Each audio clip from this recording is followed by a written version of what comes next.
Jackie. Jackie, you are so amazing. Jackie, akusiye. Mwangosangana naye chete Jackie akusiye. I think basa rake rekuva Pastor Jackie. Akayatsopinda paposition yake chaiyo.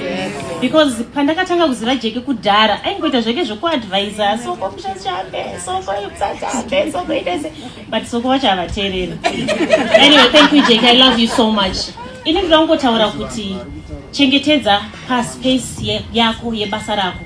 Inini nzvimbo yangu bhengi rangu it's social media.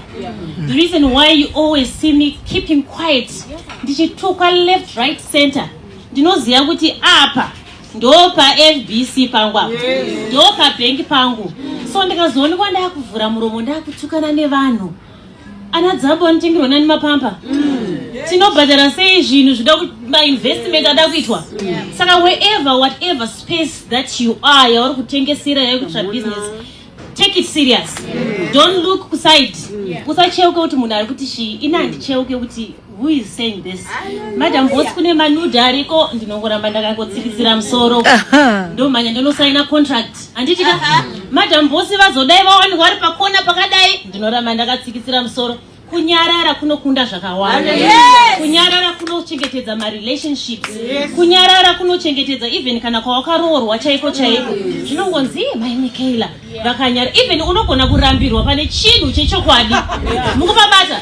Saka keeping quiet is clever and is amazing.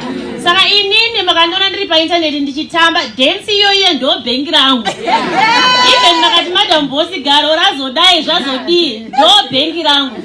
Ivo Pastor Jackie wamuri kuona vanenge vachitondikurudzira kusaiti kuti soko rambai makadzvanya. Saka chengetedza basa rako pauri papo. Amen. Thank you.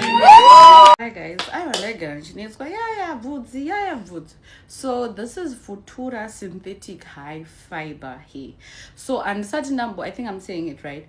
I usually wear my wigs which are either Vietnamese or my Brazilian, my 14, 13, 8 grade, which are actually very expensive.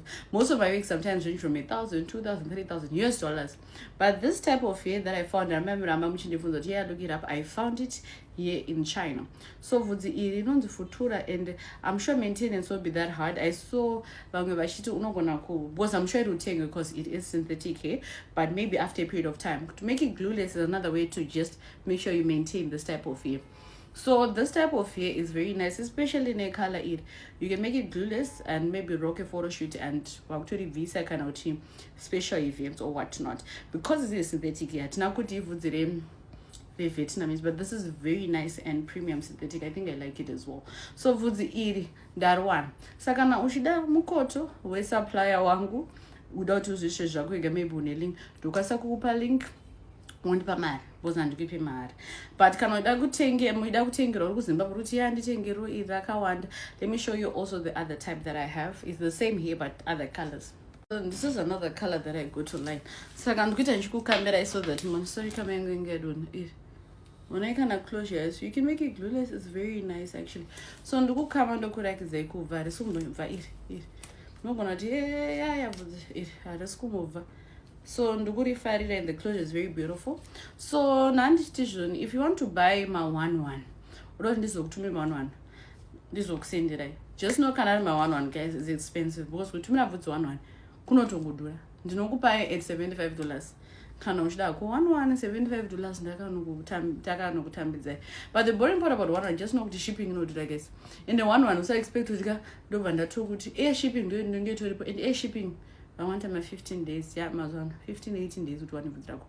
But if you want to do business uri munhu webasa chaikuti zoti ndiri munhu webasa ndinokwanisa kupa bvudzi rate $40 uda kuorder dzakawanda uda kuorder ma 10 and above.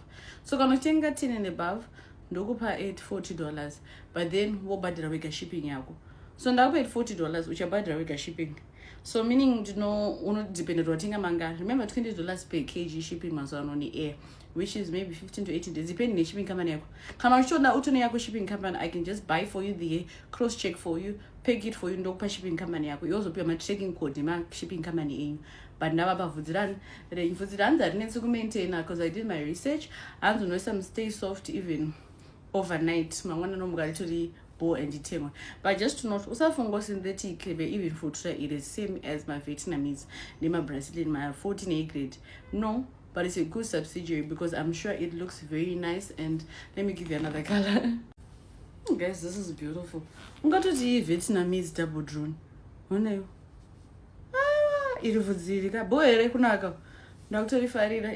Do another color that I bought. Hey guys, can I close your show? Imi guys, maro asi mafuture eti me. Look at how nice this is. So like I said, no my price. So kana uda kuorder one anoda lingra supply uyo zvitraiga shipping drotungo kuchaja balls ndakamscouta, and then kana uchida kuita zve business unondiudza, and then wotsvaga shipping company ndakudze kuti order price will be $40. You almost think so price yaunoda beat kwauri. But I think this is beautiful guys. Anenda ridai ndarifarirawo ndakutofunga kuti ndinasokuodhera ndiuye muteki mawana. But this is beautiful. Alright guys, so ndiudzei muma comments kana muchida.